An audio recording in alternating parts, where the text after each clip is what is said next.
শিক্ষক নিয়োগ দুর্নীতিকাণ্ডে অন্যতম মেন অভিযুক্ত কালীঘাটের ভদ্র কাকু।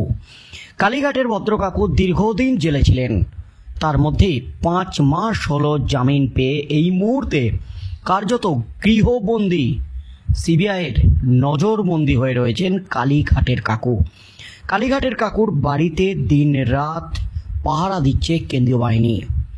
কেন্দ্রীয় বাহিনীর ঘেরা টোপে কার্যত গৃহবন্দী অবস্থায় নাজেহাল কালীঘাটের কাকু। শিক্ষক নিয়োগ দুর্নীতিকাণ্ডের অন্যতম মেন কালপিট, অন্যতম মেন মাস্টার মাইন্ড কালীঘাটের কাকু। সিবিআই ইডির হাতে একের পর এক তথ্য, একের পর এক প্রমাণ কিন্তু উঠে এসেছে। তার মধ্যেই কালীঘাটের কাকুর অডিও ক্লিপ ঘিরে তোলপাড় পড়ে গিয়েছিল।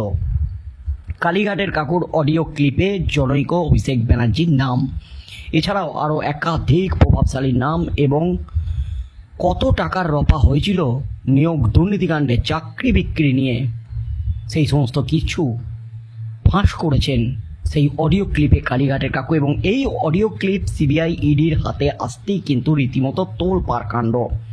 নিয়োগ দুর্নীতিকাণ্ডে ফেঁসে গেছেন জনৈক অভিষেক ব্যানার্জি, তার নামে চার্জশিট পেশ হয়েছে আদালতে। তার মধ্যেই কিন্তু কালীঘাটের কাকু, নিয়োগ দুর্নীতিকাণ্ডে আষ্টে পৃষ্ঠে জড়িয়ে থাকা কালীঘাটের কাকু এই মুহূর্তে চরম বিপাকে।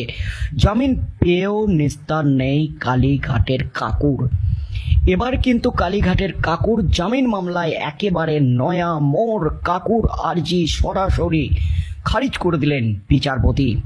এই মুহূর্তের সবচেয়ে বড় খবর, কালীঘাটের কাকুর জামিন মামলায় আবেদন খারিজ।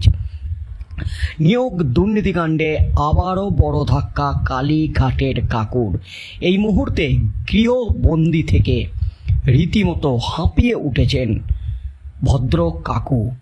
তার মধ্যেই আজ যা নির্দেশ দিলেন বিচারপতি, তাতেই কিন্তু নতুন করে হইচই পড়ে গেল একেবারে গোটা রাজ্য জুড়ে। তার মধ্যেই একের পর এক তথ্য ফাঁস হয়েছে কাকুর বিরুদ্ধে। কালীঘাটের কাকুর হাত ধরেই কিন্তু চাকরি বিক্রি হয়েছে। সমস্ত লিস্ট গেছে মানিক ভট্টাচার্য, পার্থ চ্যাটার্জির কাছে। একের পর এক বিস্ফোরক নাম সামনে এসেছে, কোটি কোটি টাকার লেনদেনের তথ্য সামনে এসেছে কালীঘাটের কাকুকে নিয়ে। তার মধ্যেই কাকুকে নিয়ে আজ কলকাতা হাইকোর্টে যা ঘুরল, তাতেই কিন্তু রীতিমতো হইচই পড়ে গেল গোটা রাজ্য জুড়ে।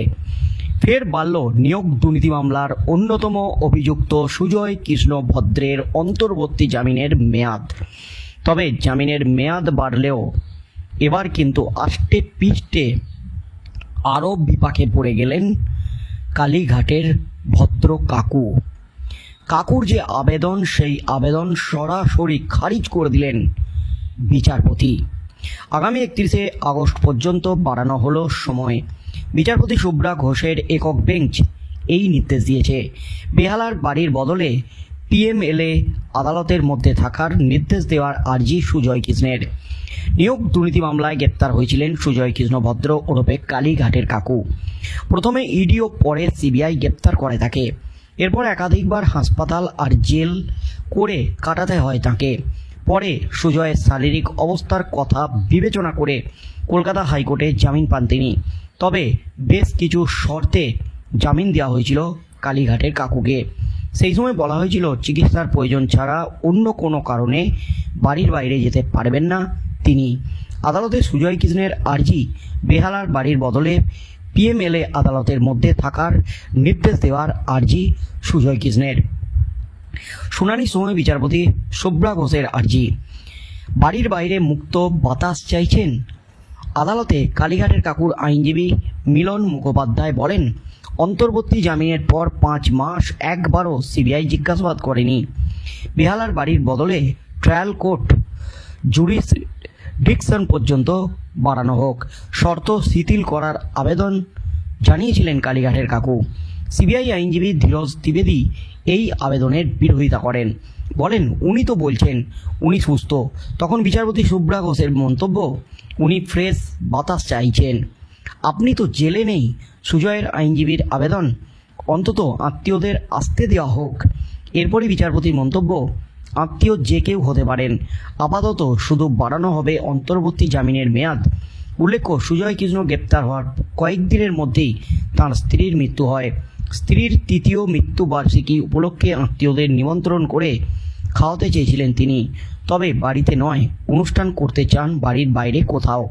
সেই আর্জি জানিয়ে কলকাতা হাইকোর্টের দ্বারস্থ হয়েছিলেন, তবে তখনও কোর্ট তা মঞ্জুর করেনি এবং এখনও কিন্তু কালীঘাটের কাকুর চালাকি ধরে ফেললেন একেবারে বিচারপতি শুভ্রা ঘোষ। কালীঘাটের কাকুর যে আর্জি তার বাড়িতে আত্মীয়দের আসতে দেওয়া হোক, এখানে কি লুকিয়ে রয়েছে অন্য কোনো খেলা? কারণ কালীঘাটের কাকু এই মুহূর্তে গৃহবন্দী, কেউ তার সাথে দেখা করতেও আসতে পারবে না। কাকুও বিনা অনুমতিতে শুধুমাত্র চিকিৎসার প্রয়োজন ছাড়া বাড়ির বাইরে যেতে পারবেন না। তাই হাঁপিয়ে উঠেছেন তিনি, বিচারপতির কাছে আর্জি জানিয়েছিলেন বাইরের যেতে দেওয়া হোক, শর্ত শিথিল করা হোক। কিন্তু কালীঘাটের কাকু যেহেতু নিয়োগ দুর্নীতিকাণ্ডের অন্যতম একজন মেন অভিযুক্ত, তাই কালীঘাটের কাকুকে বাড়ির বাইরে যেতে দেওয়া বা কাকুর যে আবেদন, সেই আবেদন সরাসরি খারিজ করে দিলেন বিচারপতি শুভ্রা ঘোষ। তাই আবারও কিন্তু কলকাতা হাইকোর্টে জোর ধাক্কা কালীঘাটের কাকুর। সুজয় কৃষ্ণ ভদ্রের যে শারীরিক পরিস্থিতি, সেই পরিস্থিতির কথা বিবেচনা করেই শর্ত সাপেক্ষে 5 মাস আগে জামিন পেয়েছিলেন তিনি। চিকিৎসার প্রয়োজন ছাড়া বাড়ির বাইরে পা রাখতেও পারেন না সুজয় কৃষ্ণ। তবে এবার কিন্তু 5 মাস পর হাইকোর্টে আবেদন, হাইকোর্টে আজব যুক্তি। কালীঘাটের কাকু শিক্ষক নিয়োগ দুর্নীতিকাণ্ডের অন্যতম অভিযুক্ত, তার আর্জি আত্মীয়রা দেখা করতে আসুক। তার মধ্যেই প্রাক্তন শিক্ষামন্ত্রী পার্থ চ্যাটার্জি বারবার শারীরিক অসুস্থতাকে দোহাই দিয়েও কিন্তু জামিন পাননি। 3 বছর অতিক্রান্ত, এখনো পর্যন্ত জেলে রয়েছেন প্রাক্তন শিক্ষামন্ত্রী পার্থ চ্যাটার্জি। সেই মুহূর্তে কালীঘাটের কাকু এবার তিনি জামিন পেয়েছেন ঠিকই, কিন্তু এরপর যা আর্জি জানালেন তাতেই কিন্তু রীতিমতো চক্ষু ছানাবড়া সিবিআইয়ের এবং বিচারপতির। তার আবেদন খারিজ করে দিলেন বিচারপতি। আগামী দিনে কি হতে চলেছে? কালীঘাটের কাকুর বিচার প্রক্রিয়া শুরু হলে তিনি কি সাজা পাবেন? তিনি কি অপরাধী হিসাবে চিহ্নিত হবেন?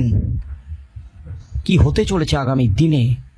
শেষ পর্যন্ত বিচার প্রক্রিয়ায় কি নির্দেশ উঠে আসে? শিক্ষক নিয়োগ দুর্নীতিকাণ্ডের মেন মাথা কি পার্থ চ্যাটার্জি পর্যন্তই? তার উপরে কি আর কেউ মাথা নেই? কি হতে চলেছে আগামী দিনে সেদিকেই চোখ থাকবে গোটা রাজ্যের।